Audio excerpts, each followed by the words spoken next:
Next question क्या बोल रहा है, in the figure show a ring A is initially rolling without sliding with a velocity v on the horizontal surface of the body b पे, ठीक है।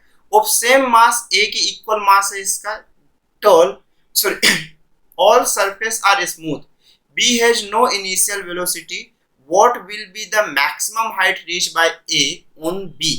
मेरे पास ये बोल रहा है कि एक स्मूथ ऑफ सरफेस पे ऐसा रखा हुआ, तो ये बोल रहा है कि रोल करते करते मैक्सिमम कितनी हाइट पे जाएगा ये बताना है। तो जैसे जैसे ये बॉडी ऊपर जाएगा तो इस पे ग्रेविटेशनल ऑफ एक्सेलरेशन लगेगा, जिससे इसकी वेलोसिटी क्या होगी, डिक्रीज होगी। और अगर ये वाली केसेस में ये बॉल इसके साथ जा रहा है, तो आप एक चीज देखो, अगर प्योर रोलिंग कर रहा होगा, क्या कर रहा होगा, प्योर रोलिंग कर रहा होगा, तो बॉडी जैसे जैसे ऊपर जाने की कोशिश कर रहा होगा, तो ग्रेविटेशनल एक्सेलरेशन किधर लग रहा होगा, नीचे। मतलब v की वैल्यू ऑफ क्या हो रही होगी, धीरे धीरे कम हो रही होगी ओमेगा इनटू आर से। तो जब बॉडी इस तरह से ऊपर जा रहा होगा, तो जो फ्रिक्शन ऑफ फोर्सेस होगा वो किस साइड लग रहा होगा, मेरे पास इसके बैक साइड लग रहा होगा। फ्रिक्शन ऑफ फोर्सेस इसके बैक साइड ऑफ लग रहा होगा। मतलब इस वाले सरफेस पे अगर यहाँ पर देखो आपके पास इस तरह से ऑफ मेरे पास सरफेस में ड्रॉ कर देता हूँ, अगर इस बॉल पे फ्रिक्शन ऑफ फोर्स पीछे साइड लग रहा होगा, तो ये जो सरफेस होगा ये दोनों में रिलेटिव ऑफ फ्रिक्शन किस साइड लग रहा होगा, आगे साइड लग रहा होगा। मतलब ये बॉडी भी कैसे जा रही होगी, आगे जा रही होगी। और ये जो फ्रिक्शन ऑफ फोर्सेस होगा ये दोनों इक्वल और अपोजिट नेचर का होगा और स्टैटिक नेचर का होगा। मतलब ये सिर्फ इस सरफेस पे इसको आगे लेके जा रहा होगा। मतलब ये दोनों की रिलेटिव वेलोसिटी ऑफ कैसी होगी, सेम होगी। मतलब यहाँ पे जो वेलोसिटी ऑफ बॉल की मिलेगी वही वेलोसिटी ऑफ किसकी मिलेगी, ब्लॉक की मिलेगी। तो इनिशियल टाइम पे ये बॉल सिर्फ v वेलोसिटी से चल रहा था। मतलब इस पूरे फॉर्मेट में समेशन ऑफ फोर्स की वैल्यू 0 है। मतलब मोमेंटम क्या हो रहा होगा, मेरे पास कंजर्व हो रहा होगा। मतलब p फाइनल की वैल्यू p इनिशियल के कैसे होगी, इक्वल होगी।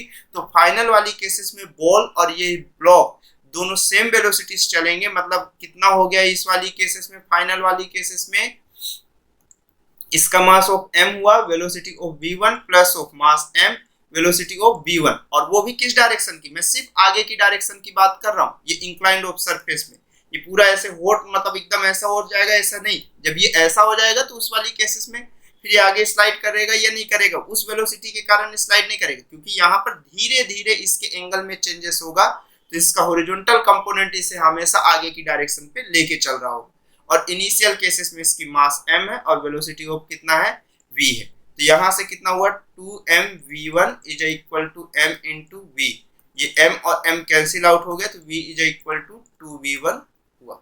ठीक है, ये चीज हुआ। v की वैल्यू ऑफ कितना हो गया हमारे पास, 2v1 हो गया।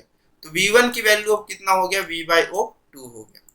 तो मेरे पास जो फाइनल ऑफ वेलोसिटी होगी वो वैल्यू ऑफ कितना हो गया, v बाई ऑफ 2 हो गया। अब क्वेश्चन पे ये चीज तो हो गया।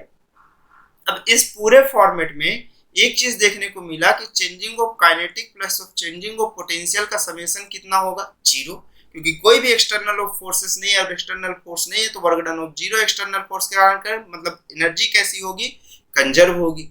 अब बॉडी ऊपर जा रहा है, कितनी हाइट है, तो मेरे पे से ही पूछा, बॉडी ऊपर जा रही है तो उसकी पोटेंशियल एनर्जी क्या होगी, बढ़ेगी, mgh इज इक्वल टू 0।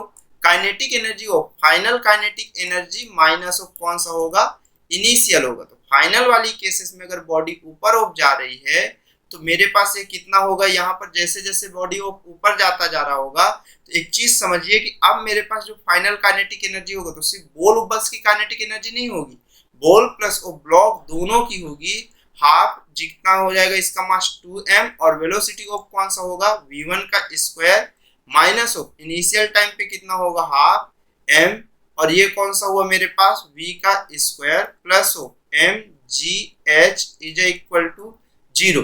तो अगले स्टेप में जो यहाँ पर वैल्यूएशन आएगी, ये 2 और ये 2 ऑफ मेरे पास कैसा हो जाएगा, कैंसिल आउट हो जाएगा। m v1 की वैल्यू ऑफ कितना हुआ मेरे पास, v स्क्वायर बाई ऑफ 2 कितना हो गया, 4, माइनस ऑफ मेरे पास कितना हो गया minus of half m v square, और ये मेरे पास plus of mgh is equal to 0। अगर मैं इस चीज को देखूं तो ये मेरे पास कितना हुआ, यहाँ पे अगर इस चीज को देखा जाए तो ये mgh ये माइनस में आएगा, तो इसको दूसरे साइड लेके चलते हैं, तो माइनस ऑफ कितना हो जाएगा, mv square by of 4। m और m कैंसिल आउट हो जाएगा, तो आई h की वैल्यू ही तो पूछा है ना, हाँ h की ही तो वैल्यू, सॉरी ये इधर से इधर जाएगा तो माइनस से प्लस हो जाएगा, इस साइड ऑफ -1/4 mv² आएगा। अगर आप इसको सॉल्व करोगे तो ये -mv²/4 आएगा, ये इधर गया तो प्लस हो जाएगा, जहां से h की जो वैल्यू आएगी वो v² कौन सी हो जाएगी, 4g हो जाएगी। तो मेरे पास कितना हो जाएगा यहाँ से v²/4g, मतलब ऑप्शन नंबर कौन सा करेक्ट हो जाएगा, बी वाला करेक्ट हो जाएगा। तो 76 का कौन सा करेक्ट है, बी वाला ऑप्शन क्या हो जाएगा, करेक्ट हो जाएगा। ठीक, चलिए नेक्स्ट क्वेश्चन पे चलते हैं।